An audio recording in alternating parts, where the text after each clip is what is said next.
안녕하세요, 다지쌤입니다. 오늘은 대만 얘기를 한번 해보려고 하는데요. 대만인들이 가장 좋아하고 신뢰하는 나라 1위는 일본입니다. 이건 놀라운 일인데요. 대만은 일본의 첫 번째 식민지거든요. 그런데도 일본에 대한 호감도가 굉장히 높아요. 그러니까 대만의 거리에 상점을 가보면 일본 상품이 가득하고 일본 캐릭터 이런 것들이 가득하고 일제시대에 지어진 건물도 여전히 사용 중입니다. 심지어 대만의 전 총리는 일본의 야스쿠니 신사에 참배한 적도 있죠. 이런 모습, 우리 입장에서는 정말 이해하기 힘들잖아요. 우리나라는 2019년 이 갤럽에서 일본에 대한 호감도를 조사한 걸 보면 부정적이라는 응답이 77%예요. 또 우리나라는 일제강점기에 지어졌던 조선총독부를 폭파했잖아요. 일제잔재를 또 청산한다고 하면서 일제강점기에 썼던 용어도 쓰지 않으려는 노력을 했죠. 같은 식민지배를 겪었는데 왜 이렇게 다를까요? 일단 우리는 어때요? 일제강점기에 대해 분노의 시기로 기억하지만 대만은 그 시절이 오히려 그리웠다 라고 하는 회고까지 나옵니다.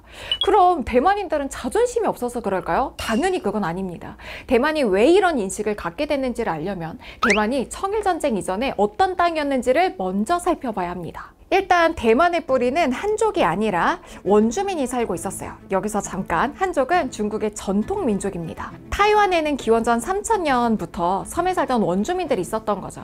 그런데 17세기에 들어서 외세가 줄줄이 대만에 침입을 해옵니다. 일단 네덜란드가 진출해 오게 되고요. 이후에는 중국에서 정성공이라고 하는 사람이 군대를 끌고 들어와서 네덜란드를 몰아내고 정시왕국을 세우게 되죠. 이게 중국의 정세를 좀 알아야 하는데 중국의 전통 민족이 한족이라고 했잖아요. 한족은 마인드가 일단 자기네만 문화민족이고 나머지는 다 털만 없을 뿐이지 짐승이라고 생각했어요. 그래서 나머지는 다 오랑캐라고 불렀거든요. 그런데 17세기에 북방민족인 만주족이 자기들이 생각하기에 오랑캐라고 생각했던 이 만주족이 중국 전역을 장악하면서 청나라를 세우게 됩니다. 정성공은 한족이었고 어디 오랑캐가 문화민족인 한족을 지배하냐면서 반기를 든 거예요.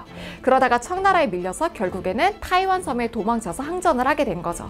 타이완 섬이라고 하는 말도 쓰고 대만이라고 하는 말도 쓰잖아요. 일반적으로 타이완은 이 대만의 섬 지역을 얘기할 때 타이완이라고 이야기하고 국가로 얘기할 때는 일반적으로 대만이라고 하는 칭호를 쓰게 돼요. 이 시기를 전후로 타이완에 정착한 중국인들을 본성인이라고 불러요. 그러다가 청나라에 강희제라고 하는 싸움짱인 황제가 있는데 이 황제가 정치 세력을 다 몰아내고 1683년에는 타이완을 병합하게 됩니다.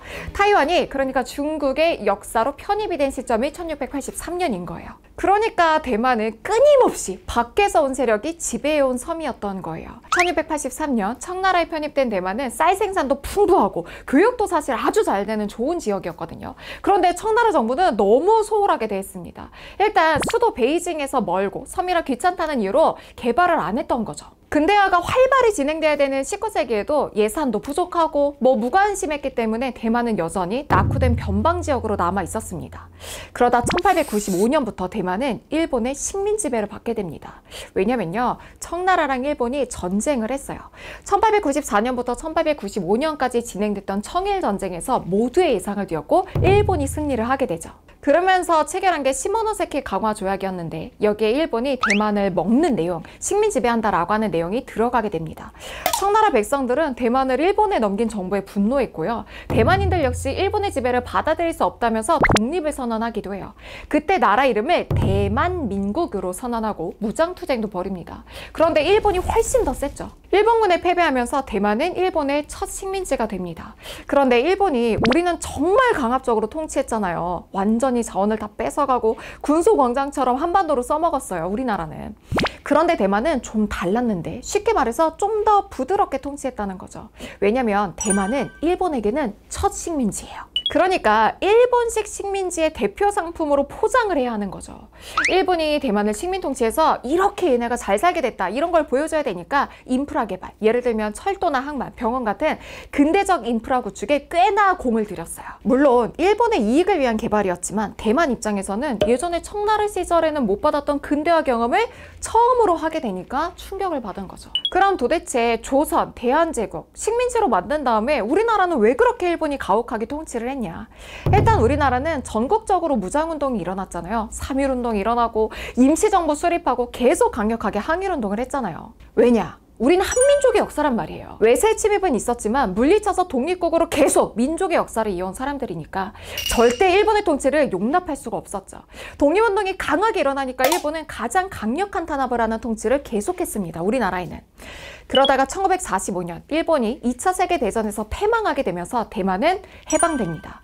그러면서 대만은 장제스의 국민당 정부가, 중국 국민당 정부가 통치하게 돼요. 이때 중국 본토에서 대만으로 대규모로 이주한 본토인들을 외성인이라고 합니다.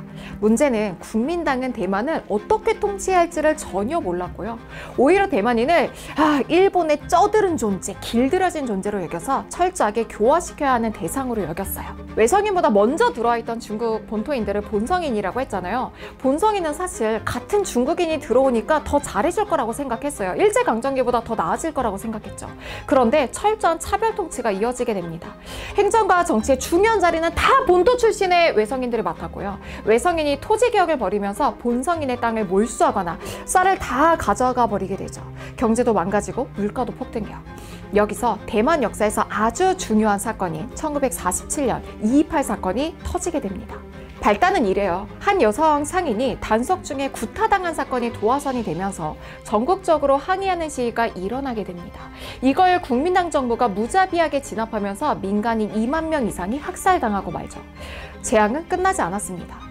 1949년 국민당은 중국에서 벌어졌던 요 내전, 국공내전에서 공산당에 패하고 대만으로 쫓겨오게 됩니다. 이 주제랑 관련해서는 영상이 예전에 찍은 게 있어요. 한번 보시면 좋을 것 같아요. 쉽게 말해서 공산당은 사회주의, 국민당은 자유민주주의 세력이에요. 그런데 전쟁에서 국민당이 지면서 국민당의 대빵 장제스가 자기 세력을 끌고 대만으로 도망쳐 오게 된 거죠. 이후에는 무려 38년 동안 계엄령을 유지하면서 철저한 통치를 시작합니다. 이 시기에 공산주의자들을 뿌리 뽑겠다면서 억울한 사람들을 잡아가 고문도 많이 했고요. 학교엔 교관이 배치돼서 학생들을 서로서로 감시하고 서로서로 밀고 하도록 유도하는 시스템까지 만들게 되죠. 이때 대만 사람들이 느낀 감정이 이거예요. 일본은 외국인이었고 국민당은 같은 민족인데 배신당했다. 이런 감정이죠. 그럼 일본이 좋았다는 거냐? 아니요. 일본이 좋았던 게 아니라 그 이유가 너무 최악이었던 겁니다. 일본은 우리를 억압했지만 기회도 있었다라고 하는 인식이 있었는데 국민당은 기회는커녕 차별과 억압만 남겼다라고 하는 생각이 든 거죠. 그러면서 대만인들은 그나마 일본이 낫지 않았냐라고 하는 인식이 생기게 된 거예요. 그래서 앞에서 말한 대만이 가장 좋아하는 국가 1위, 신뢰할 수 있는 외국 1위가 일본이 된 겁니다. 일제시대에 대한 비판적인 기억이 분명히 존재하지만 그 기억이 한국처럼 강렬하지 않은 이유는 역사에 있었던 거죠. 역사는 단순히 무슨 일이 있었는가가 아니라 어떻게 기억되었는가의 문제입니다. 대만과 한국의 식민 지배의 기억이 왜 이렇게 다를까? 그 답은 바로 그 이유를 어떻게 겪었는가의 차이에 있습니다.